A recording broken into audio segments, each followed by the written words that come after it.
Okay, how we doing, folks? Today is Saturday, November 19th, 2016.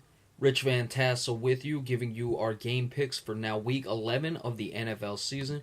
And of course, we are recording audio for WBJL Radio and yes, you. Our first game, the Pittsburgh Steelers 4 and 5 on a 4-game losing streak. They are traveling to Cleveland to play the Browns, who are 0 and 10 and on an extended losing streak. Let's just put it that way. Injuries first for the Pittsburgh Steelers. Steve Johnson, the linebacker, is on injury reserve. So he is out. The rest are listed as out. Of course, not on injury reserve. Cameron Hayward, defensive end. Marcus Wheaton, wide receiver. Shamarko Thomas, safety.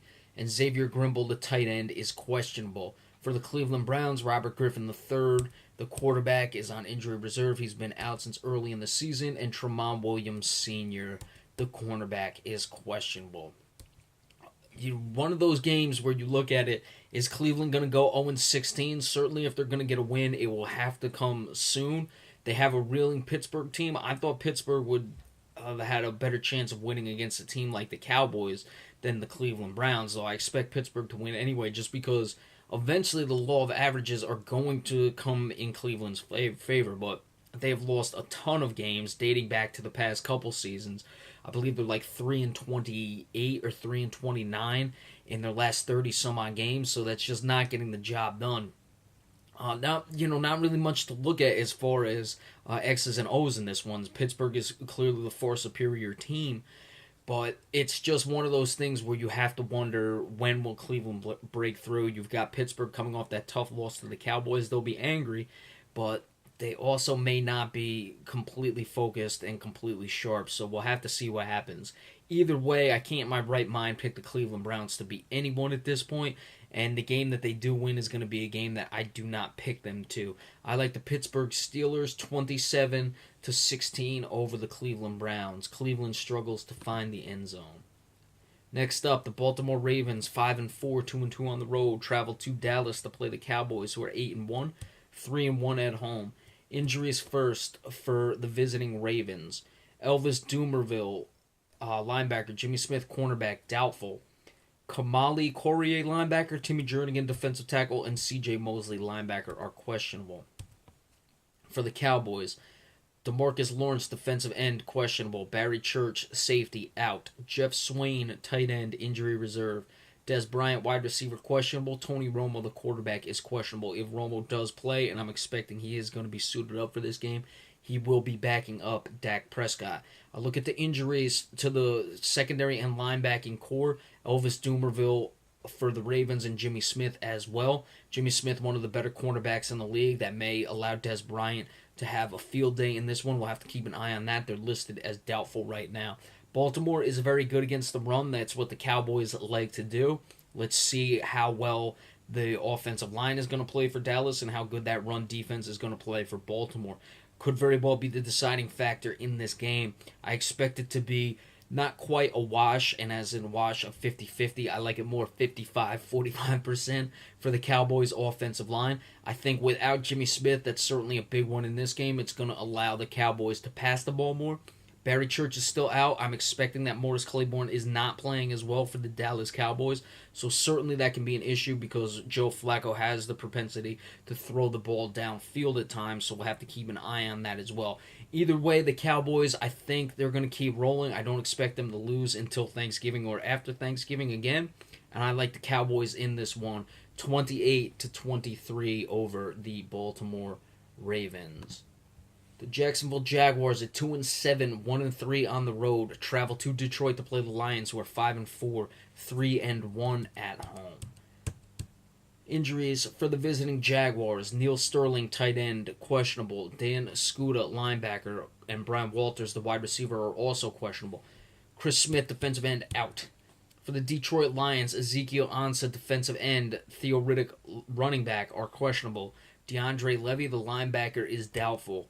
Levy not being in the game is very critical for the Detroit Lions. He's doubtful, so he may play, but I don't really expect doubtfuls to ever go, so we'll keep an eye on that. If you remember, I think the big thing that really hurt Detroit last year and when they got off to a slow start was the amount of injuries that DeAndre Levy was dealing with early on in the season. I had made notes about that last year.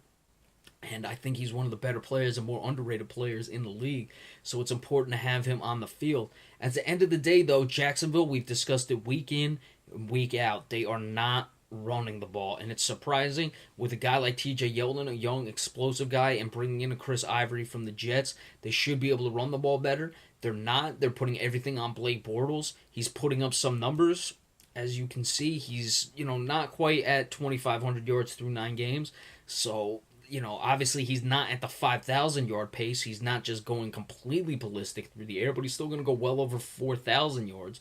I mean, Matt Stafford through 9 games, he has less yards than Blake Bortles. That's a little surprising in that regard. Stafford has limited his turnovers, Blake Bortles has not, and I expect that to be the same story in this game as the Detroit Lions get a needed victory over the Jacksonville Jaguars because Detroit is in a tough division race. They really just put an end to what has been an incredibly disappointing season for the Jacksonville Jaguars.